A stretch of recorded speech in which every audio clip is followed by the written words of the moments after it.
Hi friends, welcome to Rekha's kitchen. இன்னைக்கு தான் என் சேனலை முதல் தடவை பார்க்குறீங்கன்னா சப்ஸ்கிரைப் பண்ணி வச்சுக்கோங்க. கூட இருக்கிற பெல் பட்டனையும் கிளிக் பண்ணிக்கோங்க. இன்னைக்கு வாங்க சூப்பரான ஒரு ஸ்வீட் ரெசிபி தான் பார்க்க போகிறோம். அதுக்கு ஃபஸ்ட்டு ஒரு பேன் அடுப்பில் வச்சுட்டேன். 1 கப் அளவு பொட்டுக்கடலை எடுத்திருக்காங்க. பால் வந்து 1 கப் எடுத்திருக்கேன். அதே போல் காய்ச்சி ஆற வச்ச பால் தாங்க எடுத்திருக்கேன் நான். இப்போ நம்ம நல்லா கிண்டி விட்டுக்கிட்டே இருக்கலாங்க. இந்த ஸ்டேஜில் நல்லா பொங்கி வரும் பாருங்கள்.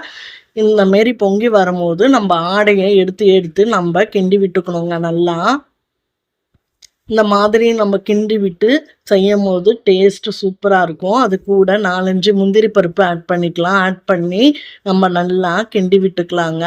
பாலோட நல்லா சேர்ந்து சுண்டி வரணும். அந்த ஸ்டேஜ் வரைக்கும் நம்ம நல்லா கிண்டி விட்டுக்கணுங்க. இங்கே பாருங்கள், நல்லா பாலை நல்லா அப்சர்வ் பண்ணியிருக்கு. இப்போ நம்ம கம்ப்ளீட்டாக வந்து ஆற வச்சிடணுங்க. நல்லா ஆறுனதுக்கப்புறம் நம்ம பார்க்கலாம். நல்லா ஆறிடுச்சு. நான் ஒரு மிக்சிங் பவுலில் கொட்டிக்கிறேங்க. எல்லாத்தையுமே நான் கொட்டிட்டு நல்லா நைஸாக அரைச்சிட்டு வந்துடுறேங்க.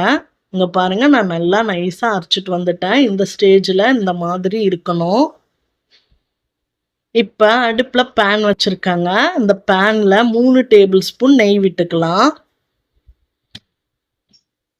நான் நெய் விட்டுட்டேன். இப்போ அரைச்ச விழுதை அதில் ஆட் பண்ணிக்கலாங்க. இப்போ நான் ஆட் பண்ணிட்டேன். கொஞ்சமாக ஜாரை கழுவி அதையும் ஊற்றிட்டாங்க. ஊற்றி நம்ம நல்லா கிண்டி விட்டுக்கலாங்க. கிண்டிக்கிட்டே வரலாம். இப்போ 1 கப் அளவு நாட்டு சர்க்கரை எடுத்திருக்காங்க. இந்த சர்க்கரை வந்து கரெக்டாக இருக்கும். இப்போ நம்ம நல்லா கிண்டி விட்டுக்கிட்டே இருக்கலாங்க. நம்ம கிண்டி விட கொஞ்சம் இலகமாக வரும். அதுக்கப்புறம் கொஞ்சம் திக்காக ஆகுங்க. இது கூட ஒரு பிஞ்ச் அளவு சால்ட்டு, கொஞ்சமாக ஏலக்காய் தூள் போட்டிருக்கேன். 2 டேபிள் ஸ்பூன் பால் பவுடர் போட்டிருக்கேங்க. பால் பவுடர் போட்டு நீங்கள் செஞ்சீங்கன்னா சூப்பராக இருக்குங்க. ரொம்ப ரிச்சாகவும் இருக்கும். அதனால தான் டேஸ்ட்டும் நல்லா சூப்பராக இருக்குங்க.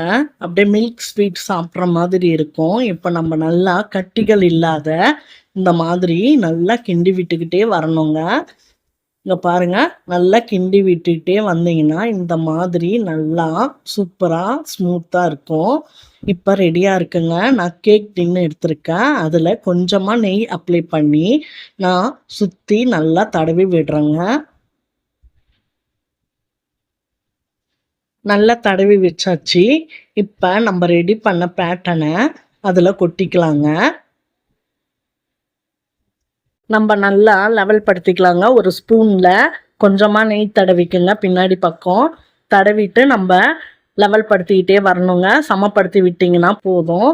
இங்கே பாருங்கள், இந்த மாதிரி நான் செய்கிற மாதிரி செய்யுங்க. அப்போ தான் நல்லா ஷேப்பாக அழகாக இருக்குங்க பார்க்குறதுக்கு. நல்லா டேப் பண்ணி விட்டு நல்லா அப்படியே தட்டி தட்டி விடுங்க. நல்லா சமப்படுத்துங்க.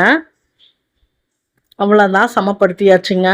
இப்போ நம்ம நல்லா ஆற விட்டுடலாம். ஆறுனதுக்கப்புறம் பார்ப்போங்க. இங்கே பாருங்கள், நல்லா ஆறிடுச்சு. சூடு இல்லை. இப்போ நம்ம ஒரு பிளேட்டை வச்சு கவுத்து போட்டுக்கலாங்க.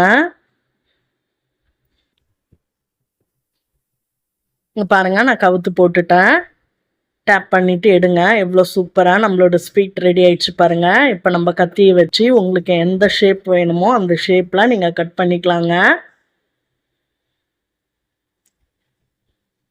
நான் வந்து கட்டமாக கட் பண்ணுறேன் பாருங்கள். அவ்வளோதான். இப்போ நான் எல்லாத்தையுமே கட் பண்ணிட்டேன். இப்போ நான் எடுத்து காட்டுறேன் எப்படி இருக்குன்னு பாருங்கள்.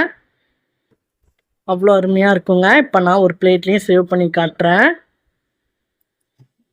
நான் எல்லாத்தையுமே இப்போ ஒன்று ஒன்றா எடுத்து வைக்கிறேன் பாருங்கள். அவ்வளோதாங்க, நம்மளோட ஸ்வீட்டு பொட்டுக்கடலையில் செஞ்சுருக்கோம். டேஸ்ட்டு பார்த்தீங்கன்னா சூப்பராக இருக்குங்க.